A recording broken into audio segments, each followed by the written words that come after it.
This is Annie Grace. I am the author of The Naked Mind, and I am answering readers' questions. And today I have a great question from Carly. She says, "Hi, Annie. I'm on day 24 being alcohol-free, and I'm having insane sugar cravings since quitting. I've never touched the stuff, sugar, apart from mixers and alcohol when I drink, and I've never even liked sweet things, but now I'm worried this might be replacing my previous alcohol addiction. Could you please do a video on this or give me some advice?" So Carly and everybody who's having sugar cravings, this is something that absolutely can happen. And so I wanted to look into the science because it always helps us to understand why this can happen. So there's a couple of reasons this can happen, right? So of course, most alcoholic drinks contain more than alcohol. In fact, they contain quite a bit of sugar. There's actually a common myth that alcohol itself is sugar. That came from the fact that alcohol can be metabolized very quickly in the body and stored as fat very quickly. So I think that's where that originated. But if you look at like the nutritional label of a bottle of vodka, there's no sugar in alcohol. But everything we add to the alcohol obviously has lots of sugar.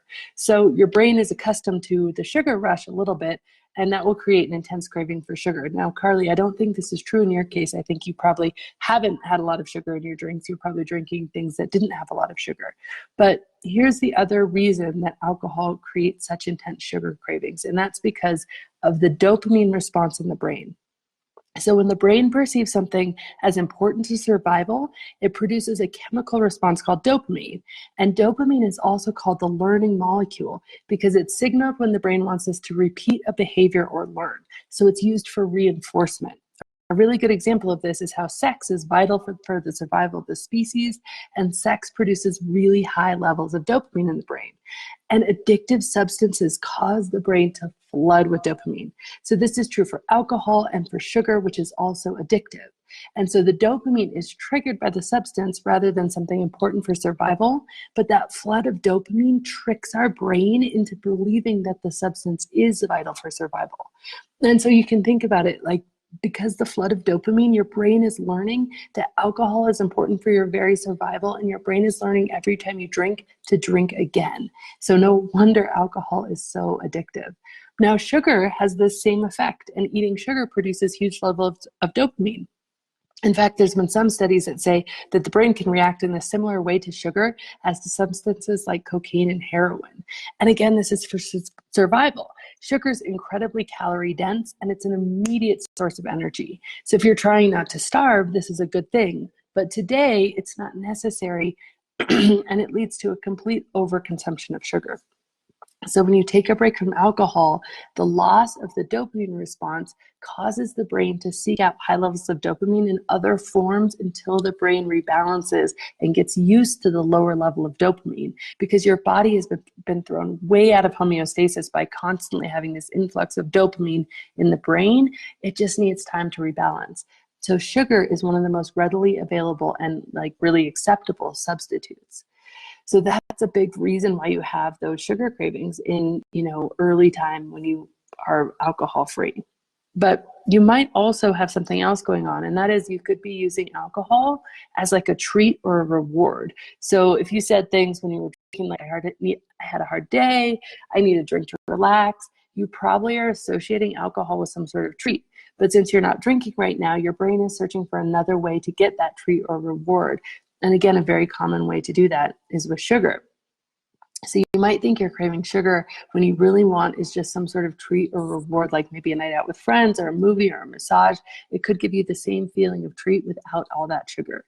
So when I was going through this, I made it my priority to be super gentle with myself. And here's the truth, is shaming ourselves for any behavior from drinking to eating too much sugar, it's just completely counterproductive to lasting change and real true self-acceptance. We can use guilt as a motivator, but shame is really deep and counterproductive. So when I stopped drinking, I knew I was already accomplishing something amazing just by taking a break from booze. And so worrying about my sugar intake seemed like really a lot at the same time.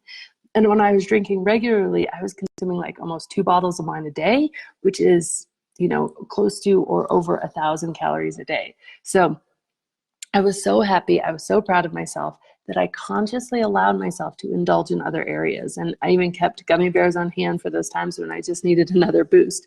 But this is something that actually was okay for me because it didn't last forever. And no matter what, like, you should feel just proud of yourself for taking any sort of break, and understand that this really could be temporary. Once my brain got that I wasn't flooding it with dopamine to the tune of 2 bottles of wine a night every night, that sugar craving really slowly went away. But I know people don't love sugar cravings. Now, even though I was craving and eating extra sugar, I still lost 13 pounds in the first like 45 days that I stopped drinking. So I still ended up losing weight. But I know some people are like, but I don't want to switch this. I don't want to be drinking or eating sugar. I don't want to be drinking sugar. I just really don't want to have that happen. I want to rebalance. And the truth is, by not doing the sugar, you're going to just starve your brain of that extra dopamine, and it will rebalance much, much quicker.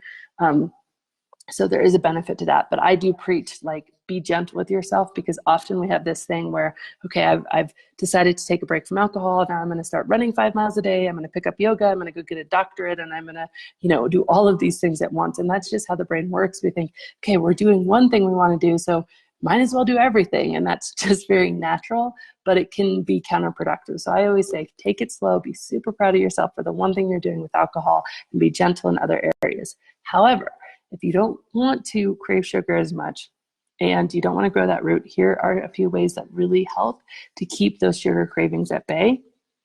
And I researched these, they're very scientifically based. So first, elevate your heart rate. Exercise naturally boosts serotonin, which is responsible for a lot of happiness. And I just recommend exercising as much as humanly possible during the first few days. It helps purge your system of toxins, and it reduces sugar cravings naturally. Exercise also reduces stress. It lets you get a handle on your emotions in a really healthy way without resorting to alcohol to numb away anything you don't want to deal with. My second tip is to eat fruit when you need sugar. Cherries are amazing this time of year, and just fruit in general, like the fiber and the fructose, the natural sugar, they keep you satisfied longer. There's nutritional value, and it's not going to be that pure sugar, but it will really itch the sweetness tooth, or that was totally butchered, but you know what I mean. My next tip is just to drink lots of water. When you're thinking about sugar, you're often dehydrated and you could be actually craving water. So if you had like lemon or lime slices, or even perhaps a bit of stevia, which is like a natural sugar substitute that doesn't, mess with your blood sugar, it's a nice flavor to plain water, and your sweet tooth gets satisfied and you stay hydrated. My next tip is just to keep your blood sugar stable. So that's by eating several meals a day with protein as much as possible. Protein and fat are great. They take longer to digest. It helps keep your energy levels even. And protein breaks down into amino acids, which are responsible for all sorts of things in the brain and healthy brain function. And one amino acid that you need to feel really good is GABA. So when you feel low, it's often because you don't have enough protein in your system to produce the right amino acids. And alcohol produces GABA in excess. So when you take the alcohol away, you need to replace that amino acid at healthy levels. And just eating protein will do that job.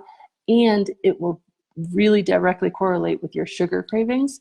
I also noticed another correlation between how much anxiety I have and how much protein I'm eating. And I am a bit on the hypoglycemic side, so I have low blood sugar, but eating protein really helps me just feel better, because low blood sugar feels uncomfortable, uneasy, you just don't feel good in your own skin. And then my last tip is really to consume naturally fermented foods. So I know you might be like, well, wait, fermented, aren't we trying to get away from fermented drinks? But most of these drinks contain such a tiny level of alcohol that, I've not found it to be a problem. If a fermented food like kombucha or kefir or something else, you're like, it triggers some sort of craving for alcohol, don't do it. It's not worth it. But if it doesn't, most people don't have any problem, doing like kefir, sauerkraut, kimchi, kombucha. These are naturally fermented. They contain live cultures. And studies have shown that eating fermented foods is one of the best ways to reduce cravings for sugar and processed foods. Now, cooking it kills off the bacteria. So canned sauerkraut isn't going to work. Regular yogurt isn't going to work. You need to make sure you're buying really naturally fermented foods that require refrigeration, to keep those cultures alive. But again, there's this temptation to do everything at once. And so I would just really encourage you to take baby steps and be gentle with yourself. But it's such an incredible question. And there's really good scientific reasons why that you crave so much sugar. So yes, exactly, Declan. Now you know why you've developed a sweet tooth. Thank you guys so much for listening, and have a great day. This has been Annie Grace with This Naked Mind podcast. Thank you so much for listening. You can learn more at thisnakedmind.com. And please remember to rate, review, and subscribe, as it really helps us spread the word.